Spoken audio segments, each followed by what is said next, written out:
Jim, I have a question. How do we find jobs for these young folks back here? I mean, I'm on the other side of it. Thank God I'm 65 and hopefully I can work till I'm 80 or 85 and go to Walmart and be a greeter. But my biggest concern, I go down to Canton, I see boarded up businesses. I was in manufacturing, thank God I had an opportunity to do that. I was not very well educated, as you can tell as I speak. But I had an opportunity to go and do something, and I was fortunate. I took it like you. I obviously didn't make the kind of money you did, but that's okay. I had the opportunity because I never got a job from a poor person. So my concern is these kids that come out and now they're in drugs and selling drugs because they, you know, I'm not making excuses for them, but give them an opportunity to get a job.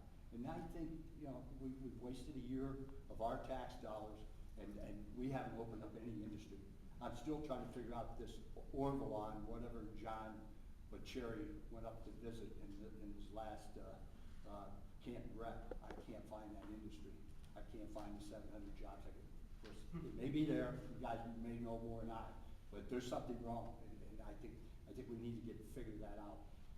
How would you do that? Well, you know, it's interesting. 77, take government employment out. 77% of employment in this country is small business owners. I'm a small business owner. I've been one my whole life. I still have 3 small businesses. I will not hire a soul today. And people say, and most of my small business colleagues will say the same thing. The answer is it's the same answer. We have no predictability and certainty. We have no idea what our taxes are going to be. We have no idea what our healthcare costs are going to be. We have no idea what the federal government's going to do to us next. So what do? We freeze and do nothing. The federal government now is taking over the banks and they're regulating the banks. So now the capital markets have slowed down. These issues are problems. Until the federal government can step aside, reduce our taxes, reduce our regulations so that we can breathe a little bit and have the opportunity to look forward and say, you know what, I can make things happen. I'm not going to hire another soul. So when I go down to Congress, I'm going to continue to talk about predictability and certainty for the small business owners and the large business owners because they have the same problem, it's just on a bigger scale. But when 77% of our employment outside the government sector was small business, you better start looking at that small business owner. And that small business owner is 400 employees or less. So it should be, but it does include the 1 or 2 person shops and the 5 and 10 person shops and so forth. I want to add that what Jim just said about predictability. Amity Schlaze wrote the book, The Forgotten Man, about the Depression of 28 through 37. And the biggest problem to getting an employment economy going again is that employers won't hire in the face of massive regulatory uncertainty. They don't know if that employee is going to turn into a liability beyond what they're obliged to pay them. I'm trying to line up an interview. It may happen today. She canceled yesterday. Phyllis Borsey is the Assistant Secretary of Labor, who's in charge of managing, she said, policing the American businesses who provide health care. And I thought, isn't that wonderful to know that there's a new sheriff in town come to look at the benefits you provide or don't provide and what the mix is. And so if you don't provide benefits right now, are you going to do that? Of course not. And if you've got an employer out, you can't even figure out what the marginal cost of a new employee is if you're going to add them on. And I'll add this. I was talking on the drive over here with my son who's in college down at Oxford, Miami of Ohio. He graduates next year. And I said, you might want to think about that graduate degree because there just aren't any jobs right now. In California and Ohio, there just aren't any, oh, you don't know anything, but we'll teach you jobs, which is what you need when you're 22. You need a lot of, you don't know anything, but you're a smart kid, so we'll teach you something, and you'll learn how to become a businessman. And unless and until we make it possible for capital to invest with the certainty that they won't be pillaged, and I cannot tell you, I'll bet you anything that if you had John Bushari standing here, he wouldn't have a clue what we're talking about in terms of predictability. Not a clue. Yeah. Yes, sir. I was going to ask you as far as your views on like trade policy and how, of course, Ohio, it's impacted manufacturing pretty heavily and some other things. Do you have some thoughts and ideas on maybe how we get ourselves back on track, with the local economy? And obviously, more regulations isn't the key to that. Well, the interesting thing, the facts show that 63% of small business relies on the global marketplace. We are a global economy right now, so we're going to have to live within a global economy. What we really need to do is become more competitive. How do we become more competitive? The United States today is the 2nd highest tax country in the world. If we can bring our tax liabilities down, if if we can make it less regulatory to compete here in the marketplace, we can compete in the global economy. I'm not for protectionism, I'm not for more regulations, I'm for less government, and I'm for the ability for us to compete with our trading partners. But the global economy, 63% of our country relies on the global trade. We have to be able to make sure we can continue to do that. I want to add, Governor Jindal was on the program probably 6 months ago, and I asked him how recovery from Katrina was going. He said, if I could just get the federal government to suspend for a couple of years some of the onerous requirements that go into forming a business and putting it, New Orleans would boom.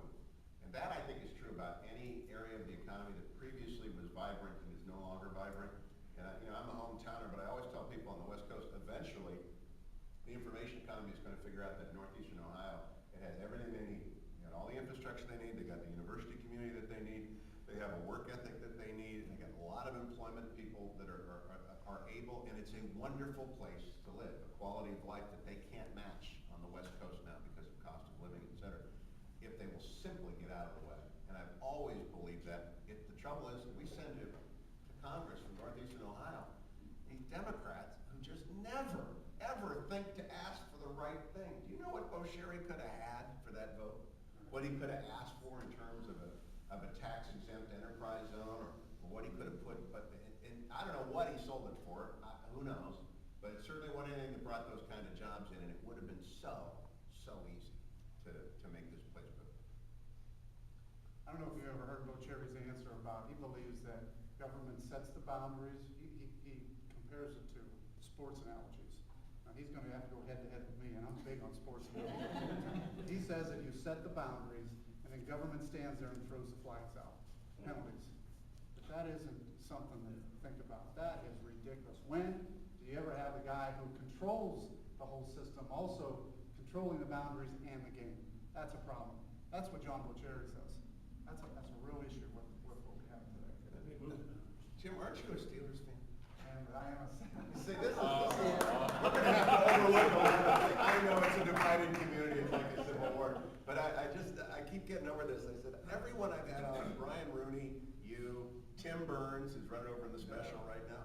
It's like a parade of these Steelers fans that showed up on my show, and they're all saying the right thing except for this big blind spot they've got over here. We're gonna look past that. But I have talked sports with him. I think John's gonna be in trouble if you debate on sports analogies with him.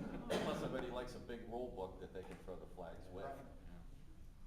I hope that President Obama doesn't cut the Medicare, because, I have a mental disorder, and if he cuts it, my brother pays for part of my medicine, and the government pays for, you don't think he'll cut that, do you? Well, I would tell you this, the health care bill right now has some major cuts in Medicare, so it's already coming.